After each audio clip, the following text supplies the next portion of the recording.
Құрметті ағайындар, ассалаумағалейкум. Қалайсыздар? Видео салмағалы көп болып кетті. Өйткені видеоға уақыт болмай кетті бізде. Үстіңге дажымызды жобалатқанбыз. Соны бір арты жасап көрсетіп жіберейін. Міне бізді алдыңғы видеода көрген болсаңыздар, осының подлог жайлы түсірген болатынмын.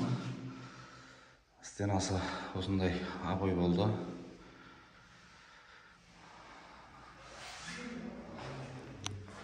Полы 12-лік ламинат.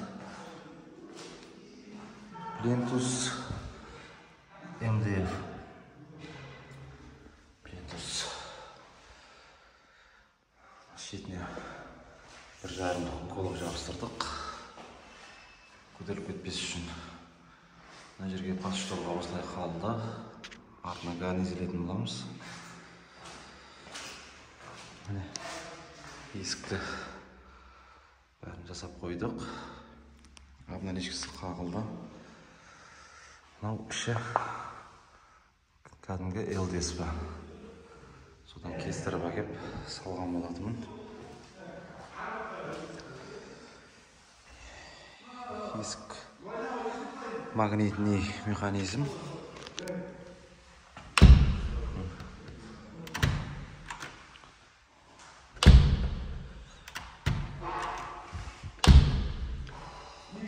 Коронасымен қойылды.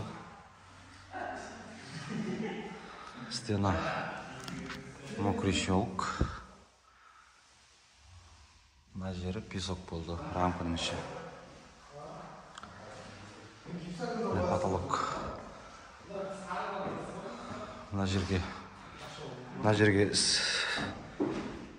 астына столшигі келсе, мына жерде жартылай бұла қарай панель қойылу керек әлі.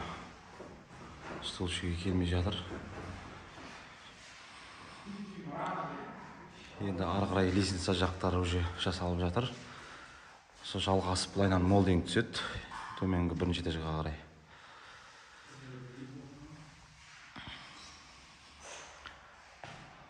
Мына екінші спальня детский темный свет болған. Хозяиндар өздері бұрын алып кеп қойған екен осы екі бөлмеге. Одан кейін үшінші спальняды өзіміз барып таңдадық. Осындай светке ашық түстес. Бұл да обой. Полу ламинат. 12-лік. Мына жақта спальняның төріне осылай жасадық. Песоктан латынын араластырып.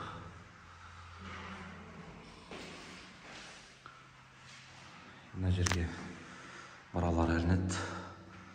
Мына жерге полный топоталка гарнитур заказ берілген. Мына жақта гибкий мрамор. Енді латындары жабысу керек болғанда әлі майда шетелдер бар. Мындай стектарға.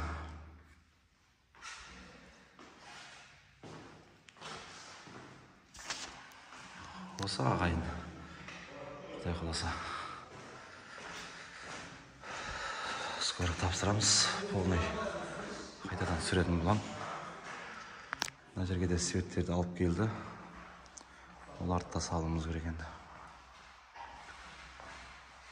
Астыңғы этажда бір-екі күнде жобалап қаламыз. Толып кетсе 4-5 күннен кейін жасайтын боламыз. Тағы да видео салатын болам. Мына жер гибкий мрамор. Топозонаға жасалды.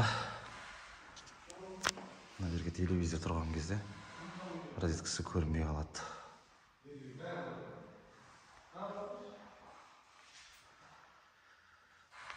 Ал видеомыз ұнаған болса лайк басып, сұрақтар болса сұрақ қойып отырыңыздар.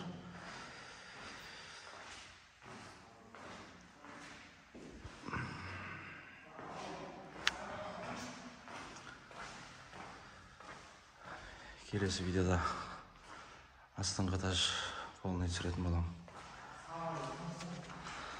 Келесі видеода кездескенше.